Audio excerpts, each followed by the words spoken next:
We came to the agreement that there are two elements here that we need to study: the mind and the body. So I think I asked you the question, who are you? And then I quickly replaced that question with what? What did I replace it with? What are you?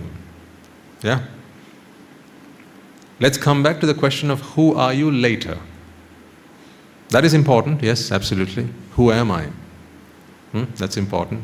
You might identify yourself by the name that is given to you, but that is just one aspect. And besides, that was a name that was given to you. And what about the titles that people give you? When you introduce yourself, if I ask you to come up here and give a myself speech, right, there'll be a few things you'll say. I am, and you'll say your name, and then you'll say, I am this many years old, if you want to share that with the rest of the audience, or you might say, I am so and so. Maybe you'll give yourself a profession, whatever profession or line of work you're in. Let's just take the example of a teacher. Are you a teacher, or is that what other people call you? Who gets to decide that you're a teacher? Do you get to decide that? Do you get to decide that you're a teacher, or is it others who decide that on your behalf? Now, in certain professions, you need a license to operate, right? Now, being a doctor, for instance, you need a license to operate. As in not operate in the surgery, but operate. To perform a role as a doctor, you need a license.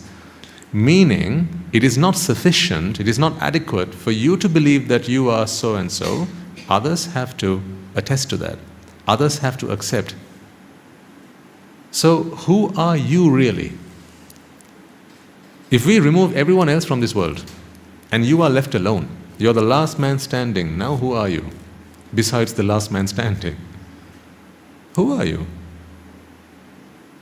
Are you a doctor then? If you have no patients to treat, are you a doctor? Are you still a doctor? If you have no students to teach, are you a teacher? What makes you a teacher? I ask you, why do you call yourself a teacher? And you will give the answer quite promptly, because I teach. Yeah? That is the definition of a teacher. I teach. Who do you teach?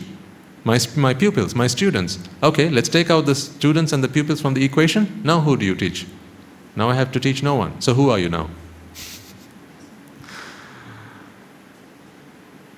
Is your definition of who you are subjective and based upon what other people tell about you?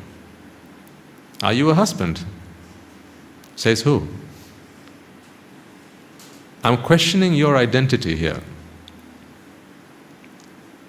It's about time we did that.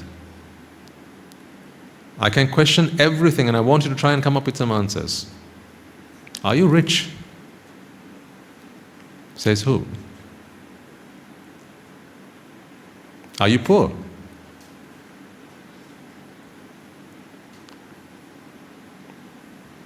If you are poor, why do you say you're poor?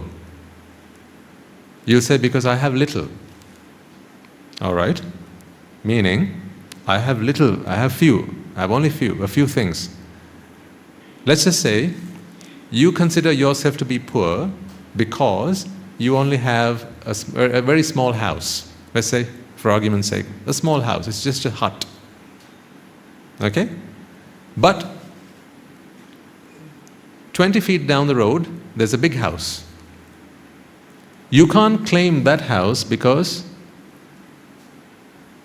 others say that it is theirs. That is why it's not yours.